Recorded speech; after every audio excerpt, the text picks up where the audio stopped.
Good evening, everybody.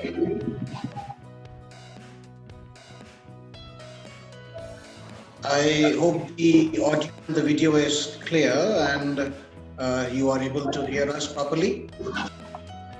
Yes, sir. Yes, sir. Yeah.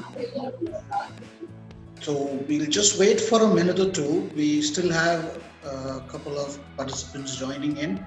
So meanwhile, a warm welcome to you, Tanmay and Mrunmayee. Thank you, sir. It's an honor again to meet you both again. Yes. It's good to see you, sir, also. Yes, sir. After a very long time. Yeah, actually. We thought we'll take this opportunity for our current students who are there for 21 and 22 to have a quick interaction with you all and understand exactly how was your journey and what exactly is the lifestyle, what all have you gone through, the hardships, the success. So instead of we telling them, it will be always good when it comes from the horse's mouth. So we thought this would be a good opportunity for that. What I'm going to do is, for the students, since y'all are muted, y'all can actually put up your questions. If you have any questions for Tanmay or for Mrunmayee, you can put it in the chat box and we'll pick it up. They can also see your questions and one by one we will keep on answering to your questions. That should be fine, Tanmay and Mrunmayee? Yes, sir. No problem. Okay, so to start off with, let me introduce. Oh, why am I introducing the two? Why don't Tanmay and Mrunmayee, you all introduce yourself? So let's go with Tanmay. Okay. Good evening, everyone. My name is Tanmay Gupta, and I am in the second year of my BA LLB course at Nalsar University of Law, Hyderabad. Okay. Hello, everyone. Yeah, hello, everyone. My name is Mrunmayee Chitare. I am second year BA LLB student at ILS Law College, Pune, and I was a student at Career Launcher for 2 years. Okay, and just to add up with Mrunmayee's probably batches, she had also cracked NLU in Nagpur, right? If I'm not wrong? Yes, sir. Okay. Actually, like in October, I was also getting into NLU Mumbai, but then by the time I had settled my life in ILS, so I stayed here. Okay, probably this exactly would be something what children might need to know. Yeah. What made you take that decision? How did Yes. you do all of these part? Okay. So to start off with Tanmay, Yes, how is the current lifestyle in Nalsar? How is it going? Sir, it's hectic to say the least. Well, so initially the first semester you try getting oriented to the things, everything's new, especially I had not been accustomed to a new environment, not being subject to change throughout my life. So first sem I was just adjusting to things, understanding what's happening around me. And then when I went first semester, I also made 3 trips home. I think I came and met you once, so explaining my predicament. So yeah, and then second semester, I got used to that lifestyle and I started enjoying that. So the hostel life, the academics, just everything is amazing as an experience. Holistically, it helps you grow as a person a lot. So yes, that has been my experience till now. So now you are more accustomed with the Nalsar environment. Yes. Yeah. Okay. And how about you, Mrunmayee? How is it going in ILS? It's going great, sir. I think the life at ILS has suited me as a person very much because since childhood, I've been someone who has done a lot of things along with academics. So at ILS, we don't have a lot of lectures and lot of academic pressure. On an average, we spend 5 hours on the campus, 4 hours of lecture, and 1 hour of maybe campus activities or some completion or some project work. And after that, we do have a lot of campus activities that are taking place, but those are optional. So sometimes we are on the campus, sometimes I'm pursuing my other interests, my dance classes there. I started learning French, and now I cleared the first level. Now I'm studying for the second level. So I think the life at ILS has really suited me as a person who likes to do a lot of things along with formal academics. Okay, that's good to hear. Yes.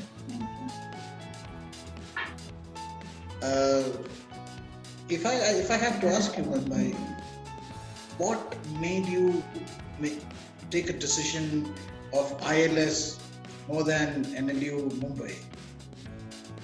Okay, so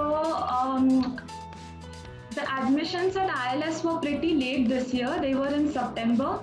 And before that, I was just waiting for list. I also attended a different college, which I attended Gokhale Institute of Politics and Economics for a month. But then I didn't like the course as much because it had lots of stats and maths. So I finally took ILS, and when I knew that I was also getting a chance to study in Mumbai, I had by that time realized what the pros are by me staying in ILS. My life had settled, and I had met seniors who were doing different things, and I understood what the advantages can be if I am staying in Pune, if I am, staying close to my home so that I can do a lot of things. It gave me a lot of flexibility. And I had made lots of friends also by then. I had seen NLU Mumbai, I had been to the campus, and after giving a thought to both the options, I concluded that ILS is perhaps the best option for me. Okay. So if I put that same question back to you, Tanmay, if you have to say pros and cons about Nalsar, how would you define that? So the pros, I think the first pro would be the myriad of opportunities and the seniors who have done exceedingly well in every sphere of law there possibly is. So it's not just seniors who have excelled in corporate law. I can go to anyone. Some are into public policy, some are into corporate law, arbitration, and there are too many opportunities. There are seminars and everything just to pique your interest, to understand where you might be, what you might be interested in. So that's a very huge pro. Even so, for example, just by seeing my seniors, this could also be a con, that how susceptible you are to the environment, taking pressure. So a lot of my friends are good at taking pressure, right? So they engage themselves in too many things at a time. And I've been trying to do the same thing, and initially it was really tough, but now I've started to adapt to that as well. So that could be a pro for some, could be a con for some as well. So right now, for example, I'm working on a research assistantship with a professor in Switzerland and Mexico, and I'm writing a few articles and getting a few articles published, working for an international mood, and then preparing for weekly tests. So that tends to take a toll on your mental health sometimes, but once you start enjoying it, it actually becomes fun, because you could all your conversations revolve around law, and being at a residential campus which is 30 kilometers away from the city, you don't have a life outside the campus. It's all within.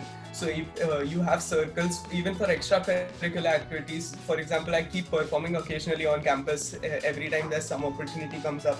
So there are small circles, we jam together when it comes to that. So these are also pros of being in a residential campus which is so away from the city that the students can't have a life outside. They have to stay within and explore each other, explore the campus with each other, and just engage with each other, take up their interests. So, yeah.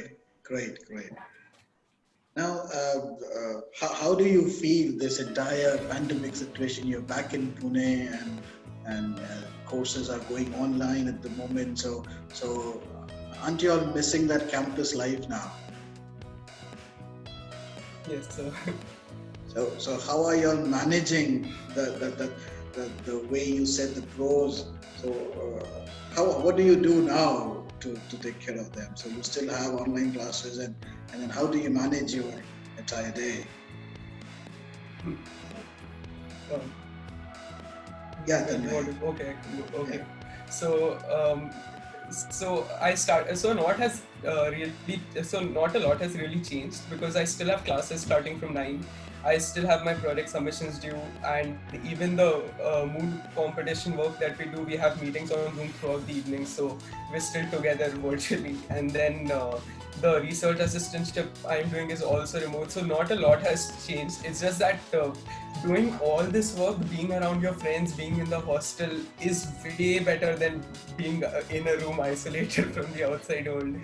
So yeah, it's just that the difference is only that like our inability to be around our friends so much now. I'll in fact come back to you with that hostel question later on. Let me ask Brunmai, like how is it going now, even with this kind of a pandemic situation? Is there an impact to your academics at the moment? No, sir. Now I think most of the things have moved online, and the college has also moved all its activities online. We also had 3 modes that took place online this year. Every cell has some or the other session coming up every day. We have some speaker conducting some webinar, some article writing competition is going on. So the activities have pretty much now taken place. Initially, it was a bit boring the first month. We really missed college and we really missed the green campus. But now I think all the cells and all the organization, they adopted to the challenge of what these times have posed, and they went online. So we had 3 online moods that took place. So even we were busy doing the mood research, then writing articles for various competitions. And now this has become the new normal, like attend online lectures, then attend some online meeting of some activity that is taking place on campus. But I still hope that this gets over as early as possible and we are able to go back on campus. Great. I hope and I wish the same. Tanmay, I'm sure, in fact, to both of you, in fact, we got a question popping up in the chat box. It says to both of you, do you find teaching as a prospective career for you? Will it be exciting for you to teach law yourself? Tanmay, what do you say about academian? Sir, I'm not sure which electives I'm going to choose next semester. I can't say anything about my prospective career as of now, but yeah, going into academia does seem like a very interesting prospect, especially if I end up doing an LLM. The subject that I specialize in for the LLM would provide me a very good opportunity to get into academia. And obviously, when it comes to something like law, I see my professors who are so profusely passionate about the subject that they're teaching. They have all the updates. You just have one conversation with them and they can go on and on about that particular topic. So the prospect of being that passionate about a particular subject, engaging in research incessantly in that sphere of law, the prospect does seem interesting to me, and I would definitely love to consider that at some point. Okay, and how about you, Brunmai? Well, even I haven't thought of what I want to do once I'm done with the 5-year course. But academics or legal research and legal academics is surely a developing field, and many people are trying to get into it. It's definitely a very lucrative and a very developing field to be.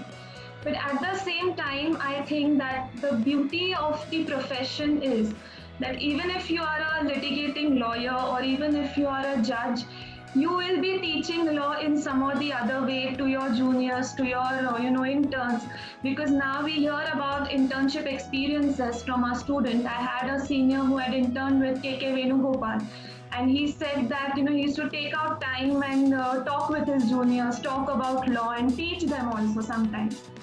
So I don't know whether I'll be into full-time teaching, but some or the other way, I think I'll be teaching law. Good, great. We have Krishna who is asking that, is ILS strict? It's very strict about the attendance. Yes, definitely. You need 75% attendance, and that's non-negotiable.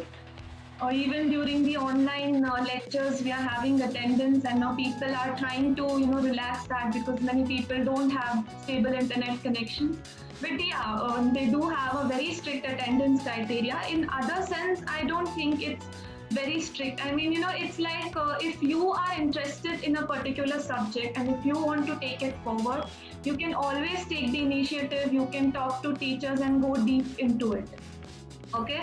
So it's not strict in other senses, but it's very strict in terms of its attendance. And that was made very clear on the very first day of our college.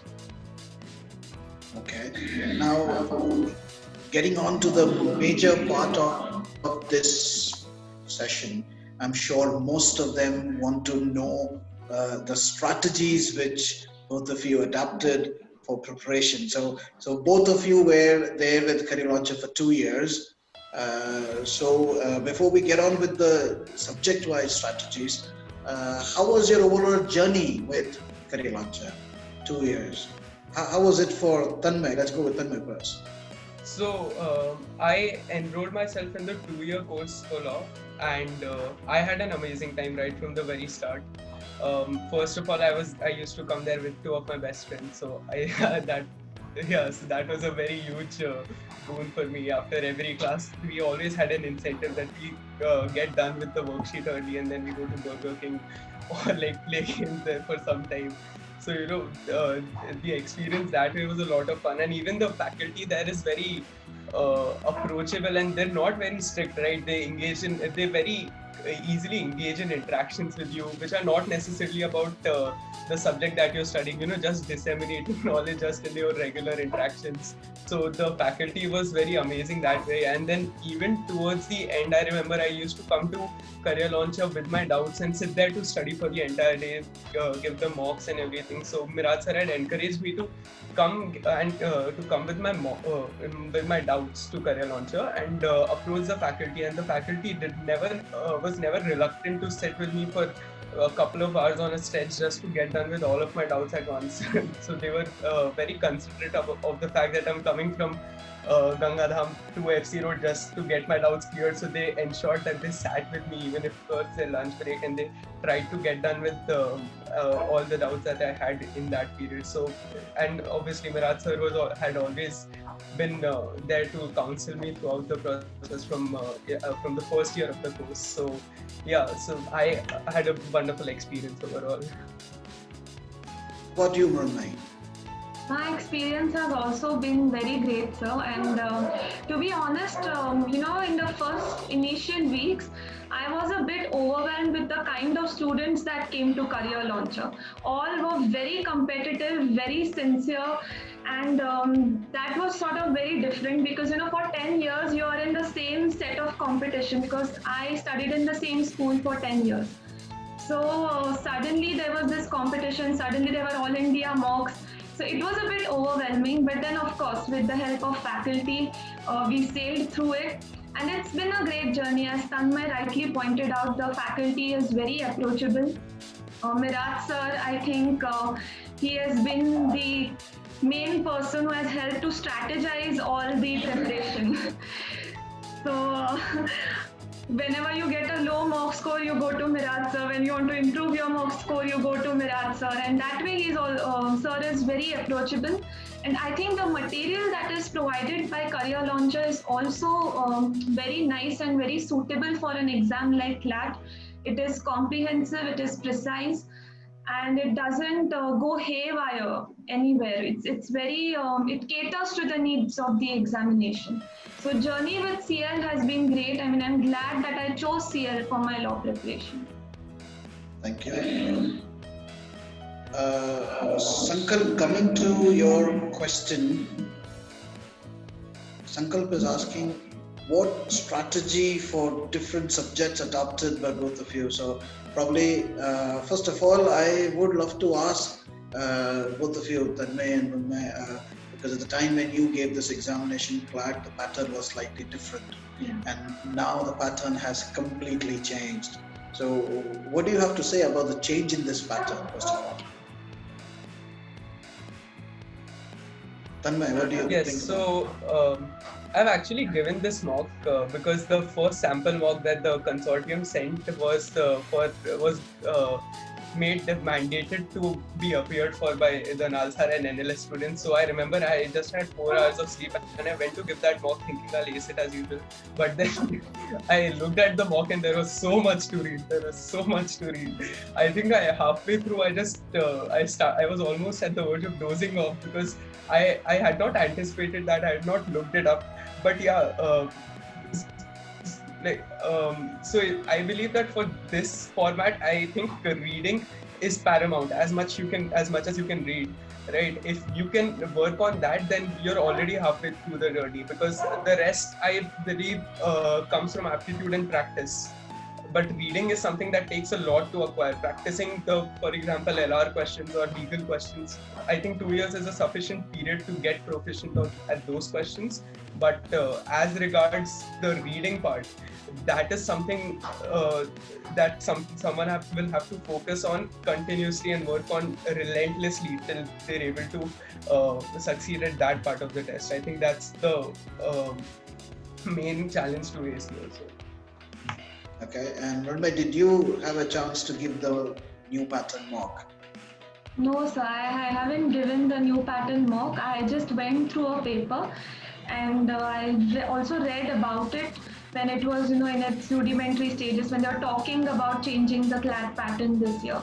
And I think their main intention has been to develop those skills in students which are necessary in law school, especially as Tanmay rightly pointed out, reading. Reading is inevitable. You have to read lots of judgments, lots of papers, and sometimes you just need to skim through it. Sometimes you need to read between the lines, as they say. So I think it's overall a very good step because it will give the students an exposure as to what skills are needed in law school. But having said that, I also have few friends who are giving mock in CLAT, who are giving CLAT in 2020, and I think the approach more or less towards CLAT has been same, that you learn, you unlearn, and you upskill yourself, and you go on improving your performance. So I think that that approach has will be same maybe, though the pattern has changed a little bit. Okay. That makes me see a particular question. Shrivinda is asking, when you actually started your coaching for CLAT, did you really feel it is hard to crack, or was that easy? So how did you feel? Tanmay, what was your feeling? I know exactly what was your feeling, but I still want to know it from you. Yeah, self-belief was never my thing. So initially, at least in the first year of my preparation, I don't think I ever foresaw getting into NALSAR because I don't know, it just seemed the prospect, the percentile, even the math of it seemed very unlikely to get into. So yeah. But then I did not let that be a barrier in my preparation, the lack of self-belief, because I always knew what I had to do. Like the first year of preparation, all the available material, all the available mocks, I have to do them because I need to put my best foot forward regardless of the competition. So at the end of 11th standard, I did appear for CLAT and I did reasonably well in that. I just went there for fun, just saw a few seniors crying here and there because their computer wasn't working. So I just realized the atmosphere, how difficult it's going to be. So, and then I gave CLAT, I did reasonably well. That's the first time I gained some confidence. And then when I started doing well in mocks, and then I used to talk to sir every once in a while to gain some motivation to understand how I can improve my score. And by every step, I tried to get an increment of 2 to 3 marks every 2 weeks. I started doing those questions which I couldn't do earlier. So that's how I started gaining confidence. And towards the end, not towards the end, in the second year of my preparation, because of my mock ranks, I always had the sense of security that if I keep working as hard as I am right now, I can have the chance to get into a top NLU. So yeah. Okay, and about you, Mrunmayee? So initially I felt that it's okay, I'll be able to do it. But then, as we went further, as we started giving mocks, and especially in the 12th standard from June 2019, no, sorry, from June 2018, when we started giving mocks, then I was very scared. There were rough patches, of course. Sometimes the mock score used to be really good, sometimes it used to drop. So there was a lot of up and down in the mock score. So again, I didn't have a lot of self-belief also. So there were rough patches, but I guess after boards, my preparation really took pace. And then as it took pace, as my rank started improving, I gained the confidence in myself. Okay, thank you. I'm sure now many people would also want to know what was your timetable, or how did you schedule your overall preparation? Probably they might also want to know that how did you manage your studies for entrance exam, and how did you manage it with your board exam? So how was your pattern then? How did you timetable? So, in the first year of my preparation, I did not really pay a lot of attention to college. I was at the Symbiosis Junior College, so I did not really devote a lot of time to attending classes there, which is not good. Please attend classes. That's not how it's supposed to be. But yeah, I feel like I had burnt out by the end of 10th standard. So 11th, I just used to pace myself. I used to do everything that I couldn't for a couple of years. I started performing more. Every opportunity that I got, I performed more. I joined the gym because of what 10th boards did to me. So like I had a lot of other things on my plate. So I just used to. But one thing I was sure of was devoting at least 3 to 4 hours to CLAT preparation every day, and giving mocks, because every time I gave mocks, I had a fair idea of where I am at and where I should aspire to be. So that's why 11th standard I did not subject myself to a lot of pressure. But then in the 12th when I was in the 12th standard, I obviously had to start studying for my boards as well. So I started devoting a lot of time, and because I knew what's coming in the next 2 year, balancing between the two things, I used to study for around in the morning after waking up, right from 9 to 2, I believe. I used to study for the board exams, and then after taking a break for a few hours, I used to start studying for CLAT in the evening, and then that's how it went. But one thing that I did was, I think because I still that period of 9 to 2 studying for boards, I wasn't that serious at that point, so I think I wasn't doing that very well. So what I did was, January to February I did not study for CLAT at all, and January to February I was solely devoting myself to boards, and I was just giving mocks again to have a fair idea of where I'm at.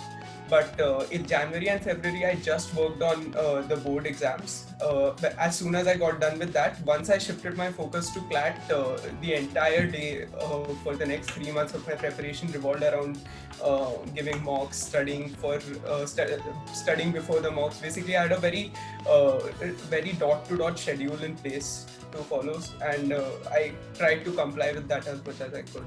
So yeah. And at the same time, how about you, Mrunmayee? Yes, sir. So I think pretty much the same. In 11th standard, I used to attend classes at CL, and I used to also attend college because my college mandated 75% attendance. And I was in Ferguson College. I was studying in the art stream. And there were a lot of activities in the college also that I did during my 11th standard days. I also went to 2 exchange programs abroad. One was to Denmark, one was to Europe. So I was also learning a foreign language. I did MUN. So 11th standard was pretty fun. But at the same time, I ensured that I am, in touch with CLAT studies, and I am doing at least the aptitude-based sections like English, maths, and logical reasoning, so that in 12th standard I can just go on practicing. So that was about 11th. Then from June 2018, I started taking my CLAT preparation very seriously. From June to October, November, before we broke for our prelim break, I studied for CLAT. I devoted my entire time for CLAT. I would say at least 90 to 95% because 5%, I had to attend college. I have to make sure that my concepts of my board subjects like economics, psychology are clear because there was a lot to do there also. So June to October, I just made sure that I'm devoting most of my time to CLAT preparation, and I was just, um, I was complying with all the submissions that my college asked me to do. Then after prelims, prelims really opened up my eyes. The boards really scared me, and so I devoted my entire attention to boards. Jan, Feb, to March first or second week, I studied for boards. And then again after March, I took a week's break. I just went out of station, just got refreshed, and then again resumed with my CLAT preparation. Okay, then there's a question specifically to you. Yes, sir. As ILS has a lot of exposure to co-curricular activities, what would you say about NALSA? Oh, so NALSA does have a lot of exposure to co-curricular activities. It's just that you have to voluntarily choose to engage in those co-curricular activities. For example, we have 7 fests in 1 year. All of those are intra-fests. So like everyone can participate in those fests and shake a leg. Like everyone can do that. So because there are so many fests, and so they're based on every region. Like there's a North India Fest, South India Fest, West, Central India, and everything. So there's a very good, great intermingling of cultures and fun activities because the entire community of that area is engaged in preparing for that fest. So that's a very fun time for everyone. So in that during that phase, you can engage in a lot of cultural activities like dancing or singing, just performing in anything in general, acting. One thing with the co-curricular extracurricular activities is when you want to choose it, because you will have to take out some time voluntarily.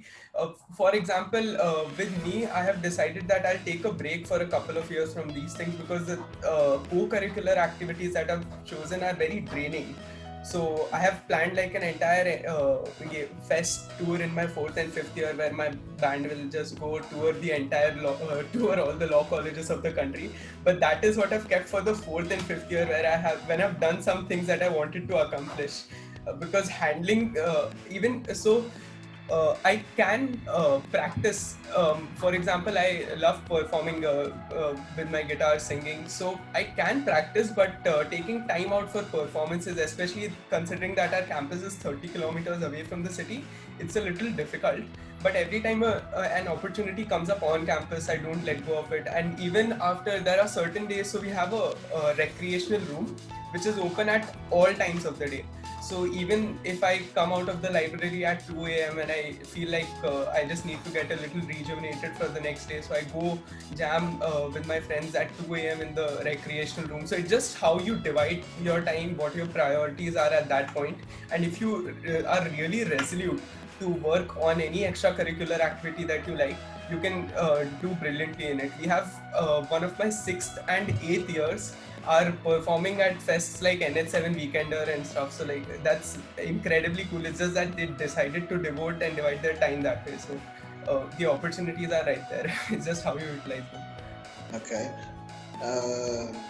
We have a question. It's a little a tricky one also, but then instead of I answering that question, I feel why not Mrunmayee answer that question? Being autonomous, will ILS be just like an NLU? So there's a comparison between ILS versus NLUs, I guess so. Yeah. So I don't know how things will turn out when it becomes autonomous. But as of now, I have friends studying in NLU Mumbai, NLU Nagpur, and we are in touch. And I think the overall atmosphere has more or less been the same.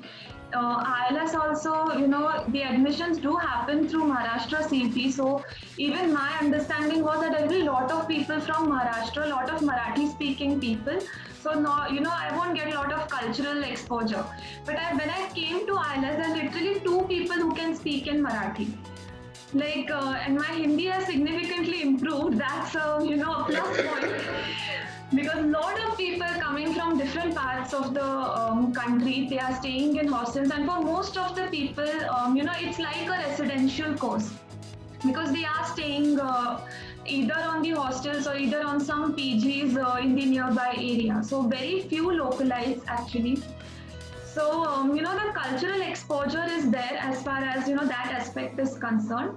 Then with respect to other activities and opportunities, yes, ILS does have a lot of, opportunities. We have lots of conferences. We just had an international conference which was due to happen, somewhere in March, but it got postponed due to the pandemic. Then we also have the ILS Center for Arbitration, which is a very new building. If you go from Law College Road, you'll be able to see that new building. So it's coming up. We haven't had the chance to go there because our college started in September, and then in March we were again back home. But that building has also been organizing various seminars. There are moot courts going on, and the atmosphere is competitive. Maybe not as competitive as NLUs or as the top 3 or top 4 NLUs. But it is competitive, and you do have that fear of missing out, as Tanmay said, that there are lots of people doing lots of things, and you feel like you're missing out on something. So I guess everyone goes through that, and it's ultimately you have to decide what suits you the best and make the most of it. So a lot of things are similar. After it becomes autonomous, I don't know what happens, but as of now, I think it's pretty much similar.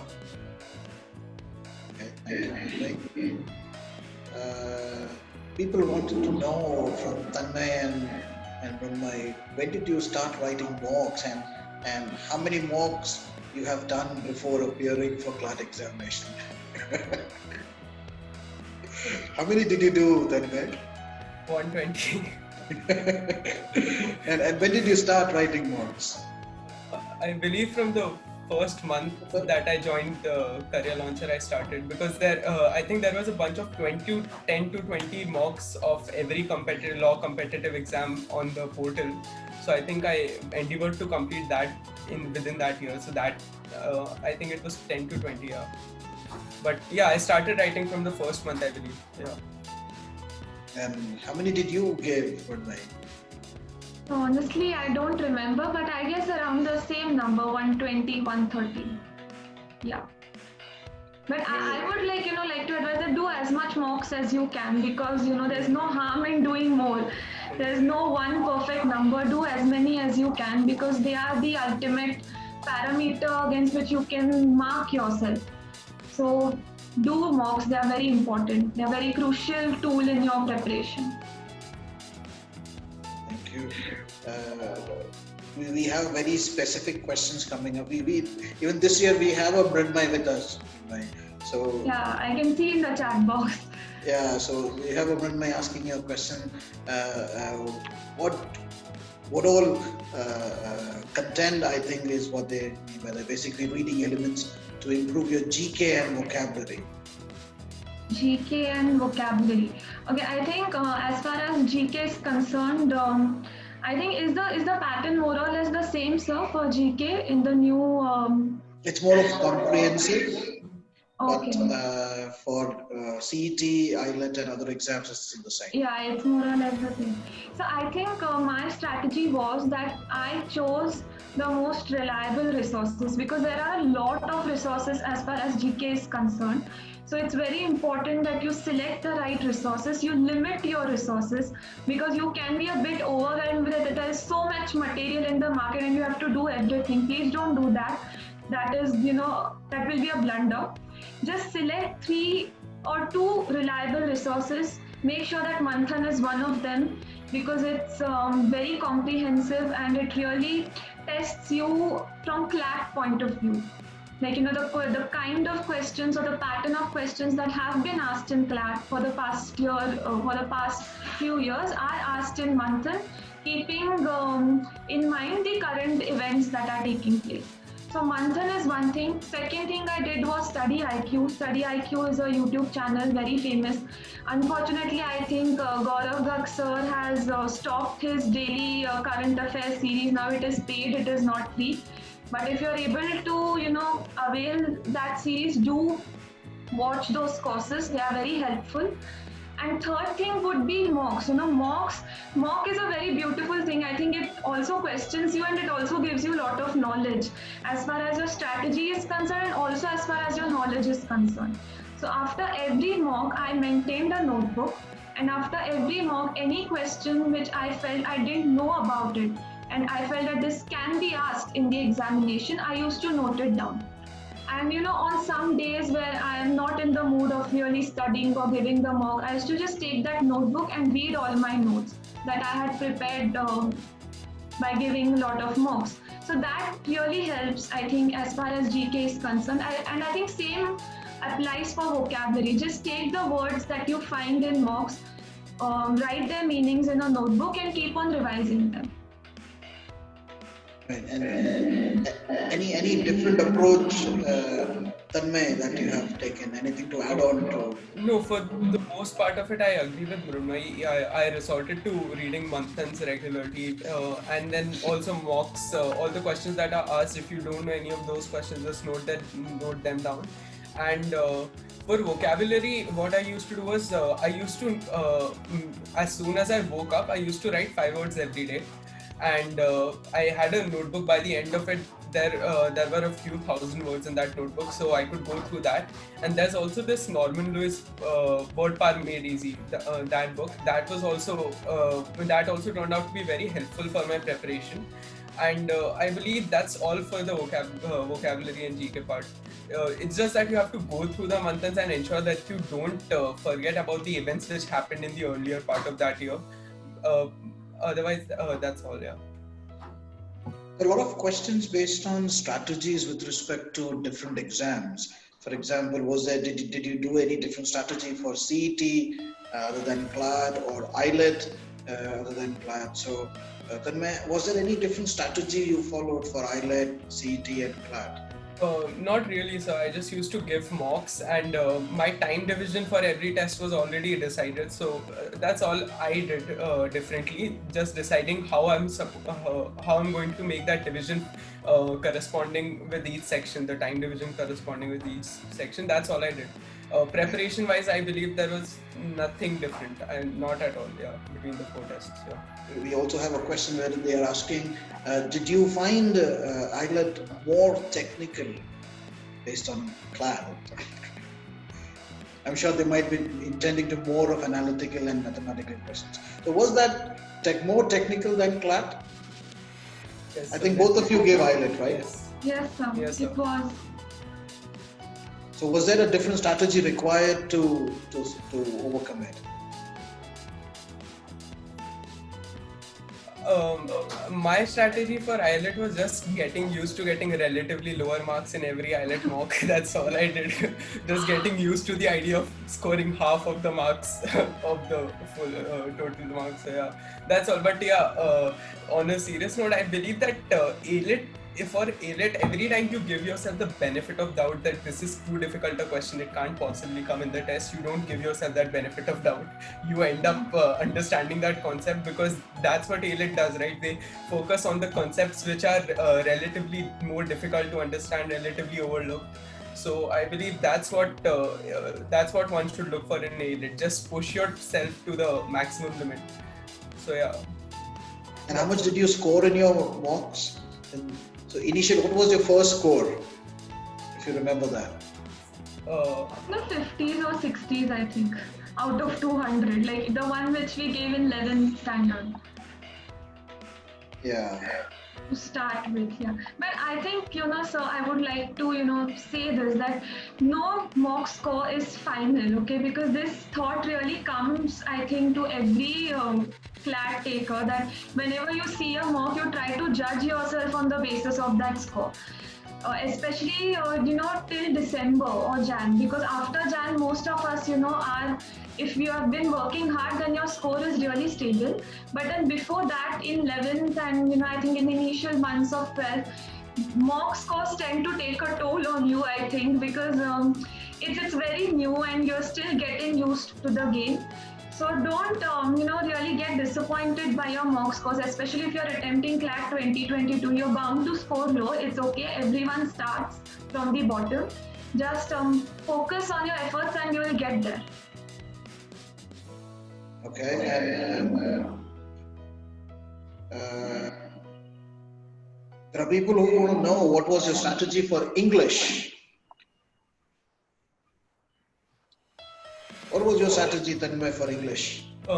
My strategy was exhausting all the available material, be it books. I had this book by S.T. Bakshi which covered a lot of topics which came for CLAT as well. It was the book is for all the competitive exams, but I sorted out all those topics which are relevant for CLAT. So I went through that book. As I said, Norman Lewis Wordpal made easy for that. Then all the section tests, all the topic tests which were available online, I also tried to get done with as many of those, and all the worksheets given in the CLAT class. So basically just exhausting all the available material, because the key to English is just practicing, getting your grammar right, learning new words, and even comprehension is just a matter of practice, right? We had this reading speed test also, how many words are you able to read a minute, so that taught me a lot about myself that day when I actually calculated it. So I also started working on that, so that I could accelerate my reading speed a bit to suit the CLAT standards. So yeah, just practicing as much as you can, exhausting all the available material, working as hard as you can. That's all. What would you recommend students before they get into law schools, because they want to know what should be their mindset, so that they don't be intimidated by the current environment? According to my suggestion, I would recommend them study hard and score well. What would be your recommendations? What do you say, Brunei? Well, sir, I think my experience has been that if you study sincerely for CLAT, no matter what you score in the final examination, you'll end up knowing how to learn, how to strategize, and how to keep on improving. And that comes lot of handy in law school, because it's more or less the same thing. There are there's a lot of intimidation which is caused by mocks, or which is caused by your competition when you're preparing for CLAT. And there are a lot of things to catch up on. And I think I had similar experience when I was preparing for CLAT. I was not good at a lot of topics. I was very good at some, but then that didn't really count when some mocks were concerned. So that happens, and during my CLAT journey, I learned how to strategize, how to identify weak areas, and how to focus on them, and how to keep on improving. And I think the same thing applies in law school also. You need to understand where you are lacking, where what suits you the best.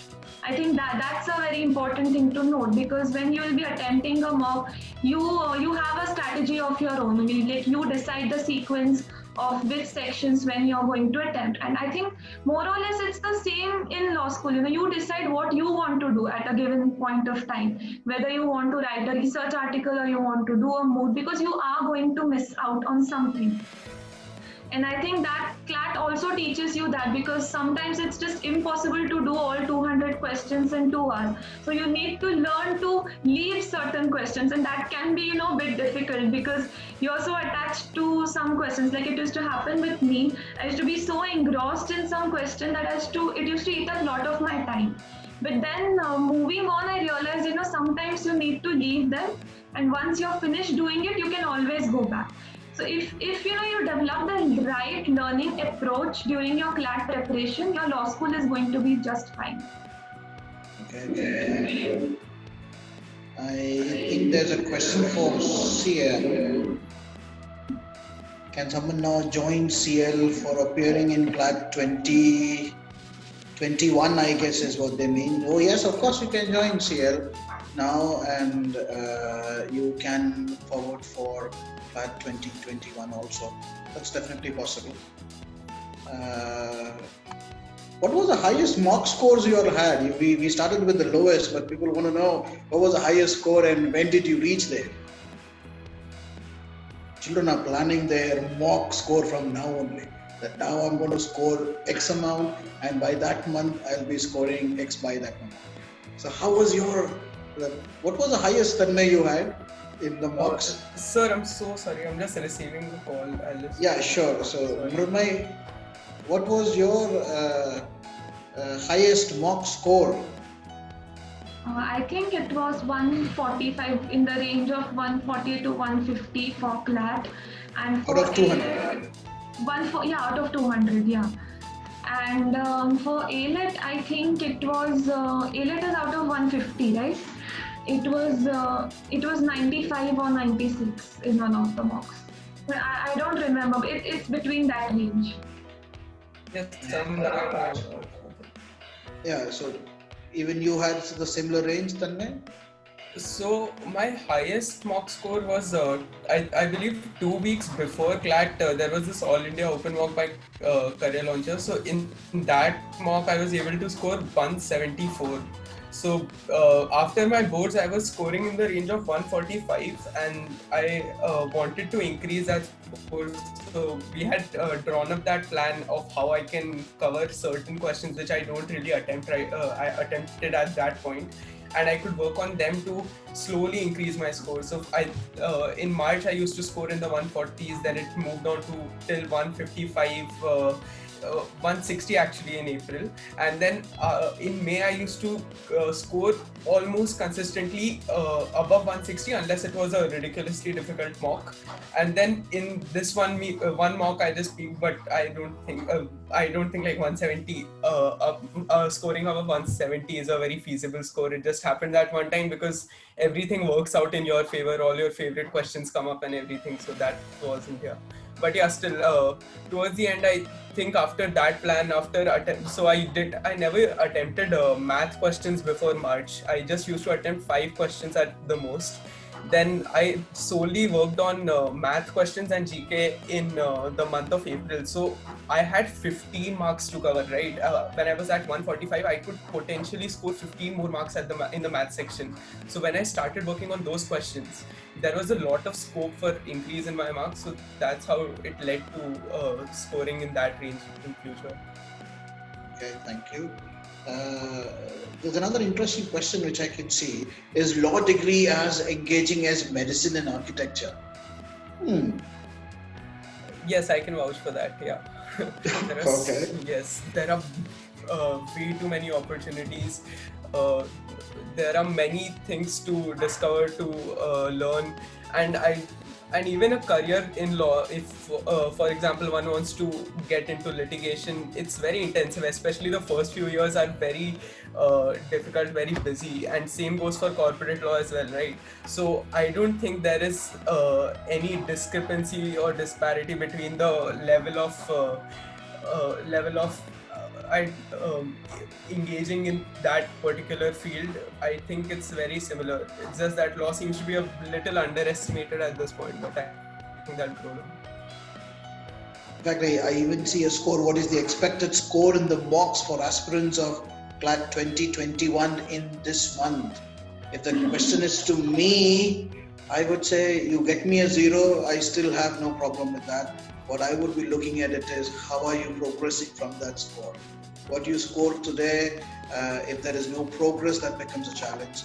Whatever you score now it doesn't matter. What are you going to be scoring in your actual 2021 matters, and how are you improving on your score is what matters. If anything, Mrunmay or Tanmay, you want to add on to that particular question?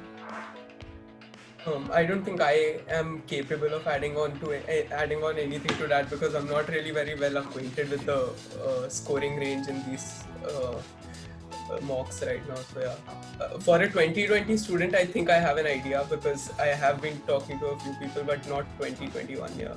And obviously you have 1 year. 1 year is a lot to cover ground for all the topics or sections that you are not proficient at right now. So just focus on that and just focus on increasing the scope of scoring in those sections which you are not good at right now, because acing those sections which you're already good at is not going to benefit you in any way in the long run. So now, majorly everyone wants to know the method you had adapted for studying. What was your study method for each area? How you studied, how did you understand every subject, and how did you get the completeness of each subject?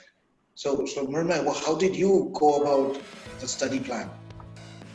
I think there's a three-prong approach to master any subject. One is clearing the basic concepts. So whether it's legal aptitude or whether it's maths or whether it's certain type of questions and critical reasoning and logical reasoning, you need to be clear with the basics. So first thing is be clear with the basics. Second step is that you practice questions from that particular topic.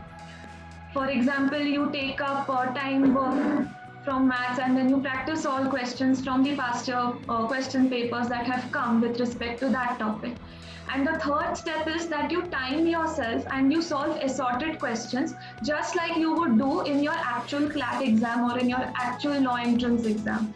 Because sometimes it happens that we solve a lot of topic questions, our mind is trained to think in a certain way, but when assorted questions come up, then it's difficult to switch approaches sometimes.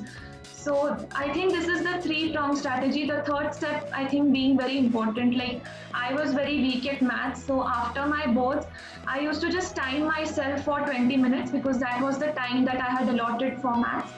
And then I used to solve sections from mocks, from past year question papers continuously for 2 or 3 years. So I used to cover 5 or 6 mocks that way. So I think this three-pronged strategy would cover all the subjects. Okay. We have another question. I think, Tanmay, you should be the best person to answer that. What did you do when you didn't feel like studying or get demotivated?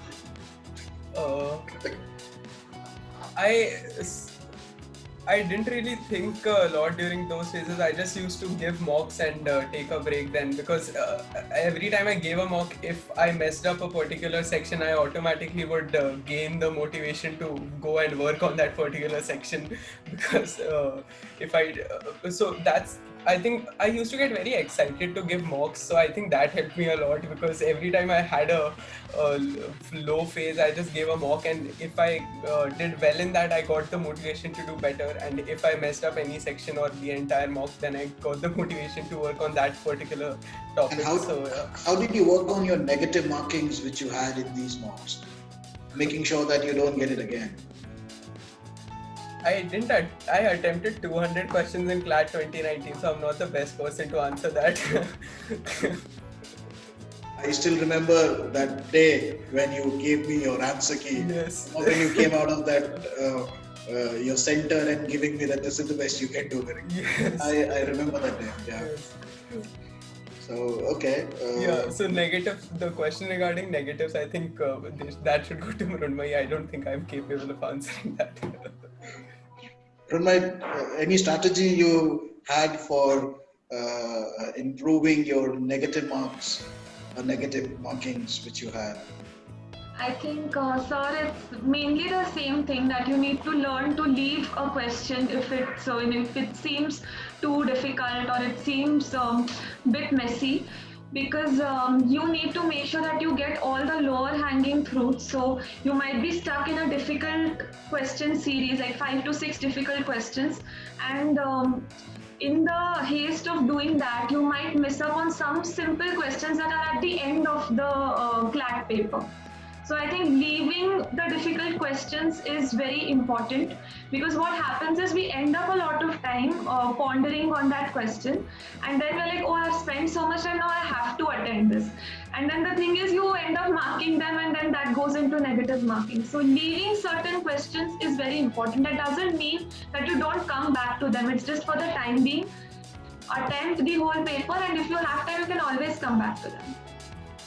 And did you refer to any other books other than CL materials for preparation? Tell me any other books that you have referred other than... Yeah, for English, I used this book by S.P. Bakshi, as I mentioned earlier. For practicing the legal questions, there's a book by A.P. Bhardwaj, which I found very useful. For math, there's this book by R.S. Agarwal, and for verbal and non-verbal reasoning as well. There's this book by R.S. Agarwal for verbal and non-verbal reasoning, which is incredibly huge, but a lot of times it turns out to be the source for certain questions for ALET. Because as ALET has a tendency of giving relatively tougher questions, it takes questions from past years MBA, the GMAT exams, or so all of these other senior competitive exams. So that's why I found that useful to just scale up to upgrade my level of questions. So I believe that's all. Each subject has this one book, which and all of these books have a lot of questions. So I don't think you're going to be able to exhaust that material within the course of 1 year. But doing that would hopefully make you proficient at all the topics which are about to come. So you're not going to leave out a lot in the real test, actual mock. Yeah. I have a question with me. I'm not able to understand exactly what would that mean. It asks me about the real scores in CLAT and IELTS and ranks. Probably they want to know your scores and ranks in CLAT and IELTS. So I think rank-wise you were 117, if I'm not wrong, right? I was rank 120 for CLAT, yes. Okay, and 1009. Okay, and what were your scores in CLAT? I think mine was 162. 161, 162, I believe. Yeah. Okay. Mine was 144 point something, 0.6, 0.4, yeah. Siddharth, could you tell us a little about the various branches of law, that is corporate law, litigation, etc.? Probably, Siddharth, you can get in touch with me separately. Maybe I can brief you about those details, because we're running a little short of time also. Strategy for preparing for static GK. Mrunmayee, what's the best way of doing that? So I think in my experience, static GK questions come somewhere in the context of current affairs. Like for example, right now the Ram Janmabhoomi verdict is very much in news. So they might ask you questions about Babar and what was his clan and what was the name of his general. So I think that way also you need to remember, or maybe Ayodhya is located on the banks of which river. So when you're preparing for your current affairs, ask yourself, what sort of question can be asked in terms of static GK. I think that approach really helps. And apart from that, I relied heavily on CL material. There's I guess it's module 2 of general knowledge that I did exhaustively and repeatedly, and that sufficed. Okay, thank you. Children, the ones who have a session at 6 o'clock, we'll delay the session by another 10 more minutes so that you won't miss this session. So we'll quickly try to wrap up this session in 10 minutes so that there's another session which is there, the actual class session. So I'll quickly pick up a couple of the questions which are there. There's a question wherein it says, how would the CLAT preparation take a turn if you were in a residential school for 11th and 12th? It does not matter, Urvasha. It depends upon how much time you're giving to prepare and how are you preparing, whether you're in a residential school or whether you are at your residence and going to a school, whatever it is. So it's upon how you take it, how you prepare, how much time you give it. Strategies for vocabulary, I think Tanmay just mentioned it about it. Do you think we should take math subjects in our junior college for 11th and 12th? That's a good question. Tanmay, what do you think? People should take maths in their junior college 11th and 12th? Only if they like it, sure, because it does help in CLAT preparation on some level, because you're still in touch with the subject, so you don't and the questions for CLAT math are relatively simple, so even if you're touching with your basics and everything, I don't think solving the maths or CLAT should be a huge problem. So but this is only if you like that subject. Otherwise there's no need to go out of your way, because I believe the subject, the 11th, 12th syllabus for maths requires a lot more complex topics, entails a lot more complex topics. So you don't need to get into that just because you want to crack CLAT, because CLAT entails relatively simpler questions. So. Okay. We have another one coming up. Which stream should be selected for 11th and 12th, according to you all? Tanmay, you had selected commerce, right? Yes, sir. And Ranmay, you had arts. Yeah. So both of you can say, was there any difference by selecting commerce or arts specifically? Did it help out, or both were okay? So retrospectively, when I look at it, I would have chosen arts, because so it depends on what you're planning to do. If you're planning to do BA LLB, I find a lot of my friends find our syllabus relatively more simple, because of the fact that they've already done arts. But if you're planning to do BBA LLB, then choosing commerce would be very beneficial, because it involves some level of accounting and economics and all those subjects.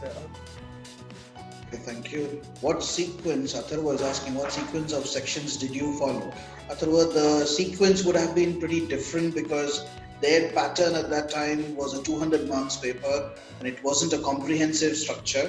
But now the pattern has completely changed, and the sequence have changed. And just to add up to it, you cannot follow a specific sequence. It depends upon your ability.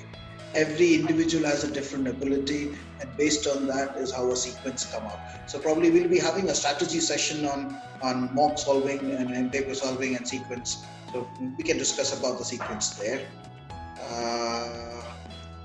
Which topic being covered in maths subject in CLAT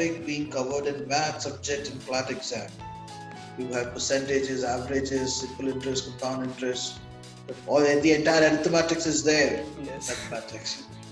Algebra is there, permutation combination is there, probabilities are there. What can be a good score out of 150 in CLAT? Aryan, way long at the moment. If you're talking about 2020, probably we'll have to actually see it based on the new pattern. We're expecting somewhere around 110 to 115 for a top 2 NLU at the moment.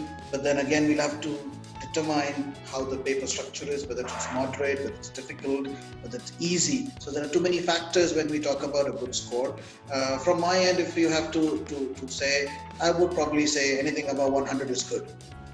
So at least you should look forward for 110 should be the range which you should look forward for. Let me take one last final question. What would be an ideal number of mocks to be solved considering the new pattern?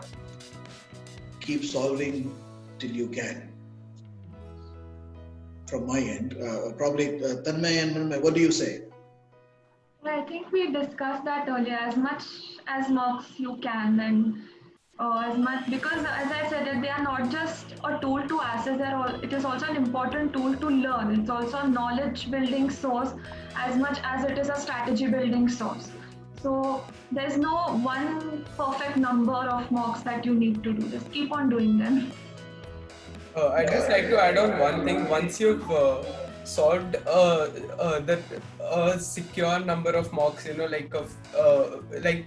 mocks, a number of mocks which is adequate to understand that you've done enough. After that, what you can do is subjecting yourself to adverse circumstances which are likely to end up happening during the CLAT exam, like you getting your paper late, or I don't know, anything. For example, just switch the fan off, make the environment really uncomfortable. suitable for you, because in spite of getting around 120 mocks, I never subjected myself to, for example, getting done with the paper in 1 hour 10 minutes. And what happened with CLAT was that I was given my paper 10 minutes late, and I was not mentally prepared for that situation. So by 4 p.m. The exam took place from 3 to 5 p.m. and by 4 p.m. I had already lost all hopes of clearing CLAT that year. I had planned my next drop year also. That's how.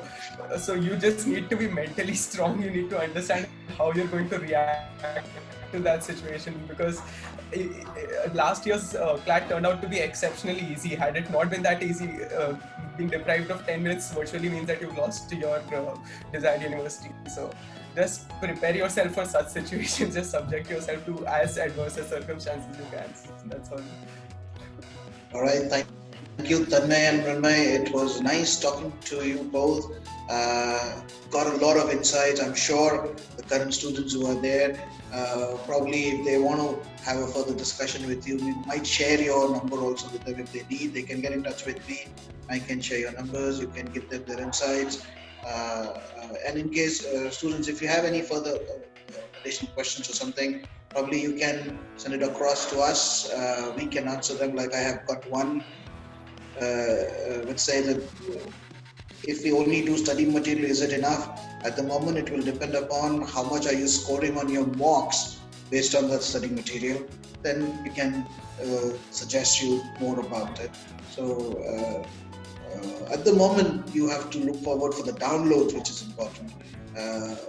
Based on the downloads, what are you scoring in your mocks will come in the future. Further guidance, further strategies, further inputs would also be there. So to finally wrap up, final comments from Tanmay to the students, any piece of advice for the 21 and 22 students?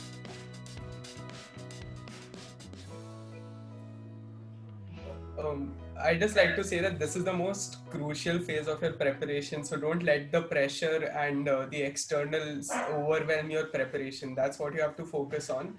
And regardless of the college you get into, it doesn't really matter so much, because the system, I believe, is very arbitrary. And even if you ace the test, you haven't achieved so much. Okay, like, so just stay in your head and understand how you can do your best, and just try to focus on your preparation. On that's all I think from my side.